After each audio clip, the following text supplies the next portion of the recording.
এখন তো জিন্নাতে সিজার হবে, আর এখনই ওরে ওটিপিতে নিয়ে যাবে। এখনই? এখনই তো তোমার সবাই কিন্তু দোয়া করো।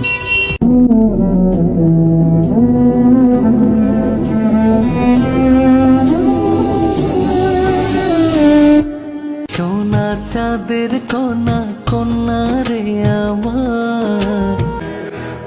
সন্তান নিয়ে আলাদা কোনো ক্যাপশন হয় না। সন্তান দেখতে কালো হোক বা ফর্সা, প্রতিটা মায়ের কাছে তার সৌন্দর্যই হচ্ছে তার সন্তান। हे काल रात्रि है कल्याणी तेरा जोड़ धरा पर कोई नहीं।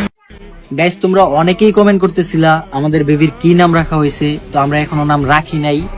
তোমরা এই কটা ইসলামিক নাম বলো, যারটা বেশি ভালো লাগবো তারটাই রাখবো। তাড়াতাড়ি কমেন্ট বক্সে নামগুলা বইলা যাও। সাজিয়ে গুড়িয়ে দে মোরে সজনী তোরা, সাজিয়ে গুজিয়ে দে মোরে